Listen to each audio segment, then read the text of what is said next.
ഹരി ഓം. Divine vlogs വിത്ത് ഇന്ദുവിലേക്ക് ഏവർക്കും സ്വാഗതം. എല്ലാവർക്കും എൻ്റെ നമസ്കാരം. ഈ ചാനൽ സബ്സ്ക്രൈബ് ചെയ്യാതെ കാണുന്നവരുണ്ടെങ്കിൽ സബ്സ്ക്രൈബ് ചെയ്യുക. ശ്രീ ലളിതാ സഹസ്രനാമ സ്തോത്രത്തിൻ്റെ 135 ശ്ലോകങ്ങൾ വരെ നമ്മൾ കണ്ടു കഴിഞ്ഞു. ഇനി 136 ശ്ലോകം മുതൽ നമുക്കൊന്ന് നോക്കാം. ഓം ശ്രീ മഹാദേവി നമഃ. ദീക്ഷിതാ ദൈത്യശമനി സർവലോകവശങ്കരി. ദീക്ഷിത അതായത് ദീക്ഷ, ബ്രഹ്മചര്യ ദീക്ഷ, സന്യാസ ദീക്ഷ, മന്ത്രദീക്ഷ അങ്ങനെയൊക്കെ നമ്മൾ കേട്ടിട്ടില്ലേ? അങ്ങനെയൊക്കെയുള്ള ആ മന്ത്രദാനം കൊണ്ട് പാപത്തെ നശിപ്പിക്കുന്ന ദേവി, അതാണ് ദീക്ഷിത. പിന്നീട് ജ്ഞാനം നൽകുന്നവൾ എന്നും ഒരർത്ഥമുണ്ട്, അതാണ് ദീക്ഷിത. ദൈത്യശമനി, ആരാണ് ദൈത്യന്മാർ? അസുരന്മാർ. അസുരന്മാരെ നശിപ്പിക്കുന്ന ദേവി ദൈത്യശമനി. സർവലോകവശങ്കരി, അതായത് എല്ലാ ലോകങ്ങളെയും വശീകരിക്കുന്നവൾ, അതായത് തൻ്റെ ചൊൽപ്പടിക്ക് നിർത്തുന്ന ദേവി, അതാണ് സർവലോകവശങ്കരി. ദീക്ഷിത ദൈത്യശമനി സർവലോകവശങ്കരി. അടുത്തത് സർവാർത്ഥദാത്രി സാവിത്രി സച്ചിദാനന്ദരൂപിണി. സർവാർത്ഥദാത്രി അതായത് 4 പുരുഷാർത്ഥങ്ങളെക്കുറിച്ച് നമ്മൾ പറഞ്ഞു. എന്തൊക്കെയാണ്? ധർമ്മം, അർത്ഥം, കാമം, മോക്ഷം എന്ന 4 പുരുഷാർത്ഥങ്ങളും നൽകുന്ന ദേവി, അതാണ് സർവാർത്ഥദാത്രി. അതായത് ദേവിയെ നമ്മൾ ഉപാസിച്ച് ഭക്തിപൂർവ്വം പ്രാർത്ഥിച്ചു കഴിഞ്ഞാൽ നമ്മൾ ആവശ്യപ്പെടുന്നത് എന്തും നമുക്ക് അർഹതയുള്ളതനുസരിച്ച് ദേവി നമുക്ക് നൽകും. അതാണ് സർവാർത്ഥദാത്രി. സാവിത്രി അതായത് സാവിത്രി എന്ന് വെച്ചാൽ സൃഷ്ടിയുടെ ശക്തിയാണ് സാവിത്രി.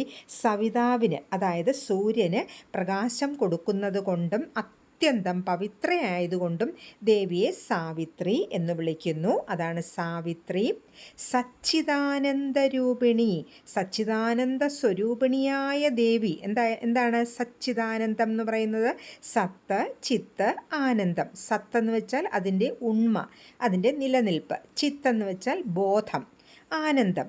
സത്തും ചിത്തും, ആ ഉണ്മയും ബോധവും ഉണ്ടെങ്കിൽ നമുക്ക് ആനന്ദമുണ്ടാകും. അതാണ് സച്ചിദാനന്ദ രൂപിണി. അപ്പോൾ സർവാർത്ഥദാത്രി സാവിത്രി സച്ചിദാനന്ദ രൂപിണി. ഇനി ദേശകാലാപരിച്ഛിന്ന സർവഗാ സർവമോഹിനി. ദേശകാല അപരിച്ഛിന്ന അതായത് ദേശകാലങ്ങളാൽ പരിമിതിയാവാത്ത ദേവി. ദേശത്തിനും കാലത്തിനും അതീതയാണ് ദേവി. ദേവി എന്നും എവിടെയും ഉള്ളത് മാത്രമാണ്. അതാണ് ദേശകാലാപരിച്ഛിന്ന സർവഗ. ഇതേ നാമം തന്നെ, എങ്ങും നിറഞ്ഞിരിക്കുന്ന ദേവി, അതാണ് സർവഗ. സർവമോഹിനി, എല്ലാവരെയും മോഹിപ്പിക്കുന്ന ദേവി. നമ്മൾക്കറിയാം, നമ്മൾ കേട്ടിട്ടുണ്ട്, നാരദരെ പോലും മാർക്കണ്ഡേയനെ പോലും മായയിൽപ്പെടുത്തിയിട്ടുണ്ട്. അതാണ് എല്ലാവരെയും മോഹിപ്പിക്കുന്നവൾ സർവമോഹിനി. ദേശകാലാപരിച്ഛിന്ന സർവഗ സർവമോഹിനി. അടുത്തത് സരസ്വതി ശാസ്ത്രമയി ഗുഹാംബ ഗുഹ്യരൂപിണി. സരസ്വതി അതായത് വാഗ്ദേവതയായ സരസ്വതി രൂപത്തിലുള്ളതും ദേവി തന്നെയാണെന്ന് പറഞ്ഞു. അതാണ് സരസ്വതി. ശാസ്ത്രമയി അതായത് ശാസ്ത്രങ്ങളുടെ രൂപത്തിൽ ഉള്ള ദേവി. ശാസ്ത്രങ്ങൾ ദേവിയുടെ അവയവങ്ങളാണെന്നാണ് പറയുന്നത്. അതായത് ഓരോ ദേവിയുടെ അവയവങ്ങളെല്ലാം ശാസ്ത്രം തന്നെയാണെന്ന് പറയുന്നു. ദേവിയുടെ നിശ്വാസവായു 4 വേദങ്ങളാണ്. പിന്നെ അഭിമാനം മന്ത്രങ്ങളാണെന്ന് പറയുന്നു. നാവിൽ സരസ്വതി ദേവി ഉണ്ടെന്നറിയാം. ദേവിയുടെ കവിൾത്തടങ്ങൾ എന്ന് പറയുന്നത് 6 വേദാംഗങ്ങളാണെന്ന് പറയുന്നു. അങ്ങനെ ശാസ്ത്രങ്ങളെല്ലാം തന്നെ ദേവിയുടെ അവയവങ്ങളാണ്. അതാണ് ശാസ്ത്രമയി. ഗുഹാംബ, ഇതിനു മുമ്പും നമ്മളൊരു ശ്ലോകത്തിൽ കണ്ടു, ഗുഹൻ അതായത് സുബ്രഹ്മണ്യൻ്റെ അമ്മയായ ദേവി, അതാണ് ഗുഹാംബ. ഗുഹ്യരൂപിണി, ഗുഹ്യം എന്ന് വെച്ചാൽ രഹസ്യം, രഹസ്യമായ രൂപത്തോടു കൂടിയവൾ. രഹസ്യമായ ആധ്യാത്മിക തത്വമാകുന്നു ദേവി. അതായത് അനേകം സാധകരിൽ ഏതാനും ചിലർക്ക് മാത്രമേ ദേവി തത്വം എന്തെന്ന് ശരിയായി മനസ്സിലാക്കൂ. അത്ര രഹസ്യമാണ്. അതാണ് ഗുഹ്യരൂപിണി. അപ്പോൾ സരസ്വതി, ശാസ്ത്രമയി, ഗുഹാംബ, ഗുഹ്യരൂപിണി. ഇനി സർവോപാധി വിനിർമുക്ത സദാശിവപതിവ്രത. സർവ ഉപാധി വിനിർമുക്ത, അതായത് ഉപാധികളൊന്നുമില്ലാത്ത ദേവി. ദേവിക്ക് പ്രപഞ്ചത്തിൽ ചലിക്കാൻ യാതൊരു ഉപാധിയും വേണ്ട. അതായത് നമ്മൾ ജീവാത്മാക്കൾക്ക് മാത്രമാണ് ഉപാധികളുടെ ആവശ്യം. ഈ ഭൗതിക ലോകത്തിൽ ജീവിക്കണമെന്നുണ്ടെങ്കിൽ ഉപാധികൾ വേണം. ദേവി അതിനൊക്കെ അതീതയായതുകൊണ്ട് ദേവിക്ക് യാതൊരു ഉപാധികളും വേണ്ട. അതാണ് സർവോപാധി വിനിർമുക്ത സദാശിവപതിവ്രത. സദാശിവൻ്റെ, മഹാകാമേശൻ്റെ പതിവ്രതയായ പത്നിയാകുന്ന ദേവി. അതാണ് സദാശിവ പതിവ്രത. സർവോപാധി വിനിർമുക്ത സദാശിവ പതിവ്രത. സമ്പ്രദായേശ്വരി സാധ്വി ഗുരുമണ്ഡല രൂപിണി. സമ്പ്രദായേശ്വരി, അതായത് സമ്പ്രദായങ്ങളുടെ ഈശ്വരിയായ ദേവി. ഇവിടെ സമ്പ്രദായങ്ങൾ എന്ന് പറയുന്നത് ഗുരു ശിഷ്യക്രമത്തിൽ വരുന്ന വിദ്യയ്ക്കാണ്. അതായത് ഗുരുമുഖത്ത് നിന്നും ശിഷ്യർക്ക് കിട്ടുന്ന ആ വിദ്യയെ അങ്ങനെ ഗുരുവിൽ നിന്നും ശിഷ്യരിലേക്ക് പരമ്പരയാ കൈമാറി വരുന്ന ആധ്യാത്മിക ജ്ഞാനത്തിനെയാണ് ഇവിടെ സമ്പ്രദായം എന്ന് പറയുന്നത്. അങ്ങനെയുള്ള സമ്പ്രദായങ്ങളുടെ ഈശ്വരിയായ ദേവി സമ്പ്രദായേശ്വരി സാധ്വി. സാധ്വി എന്ന് പറയുന്ന ആ പദം സാധു എന്നും ഈ എന്നും രണ്ടായി നമുക്ക് പറയാം. അതാണ് സാധ്വി.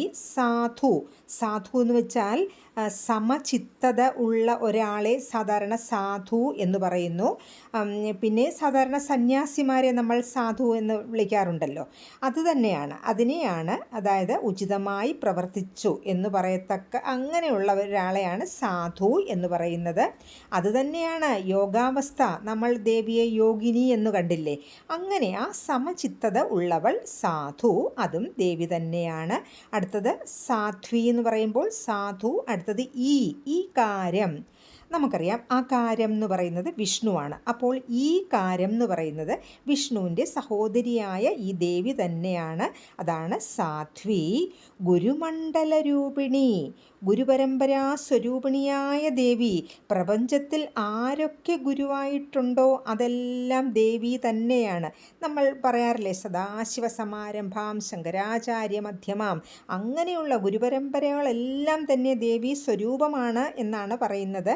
അതാണ് ഗുരുമണ്ഡല രൂപിണി.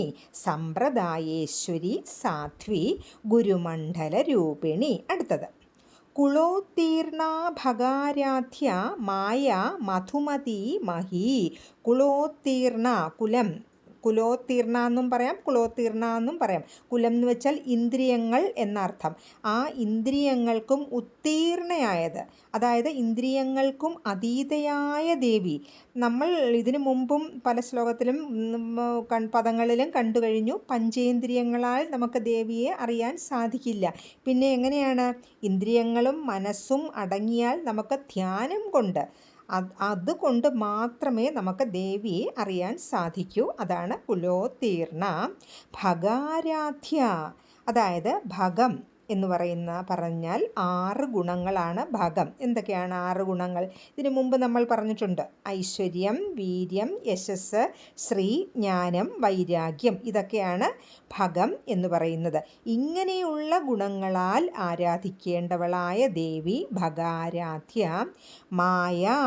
മായയാകുന്ന ദേവി, അതായത് ഒരു സത്യവസ്തുവിനെ മറച്ച് പ്രപഞ്ചത്തെ സൃഷ്ടിക്കുന്ന ഒരു ശക്തിയാണ് മായ. അപ്പോൾ മായയും ദേവി തന്നെയാണ്. നമുക്ക് മായയിൽ നിന്നും പുറത്ത് കടക്കണമെങ്കിലും ദേവി കടാക്ഷം കൂടിയേ തീരൂ. അതാണ് മായ. എന്നാൽ മധുമതി, മധു എന്നാൽ തേൻ എന്നർത്ഥം.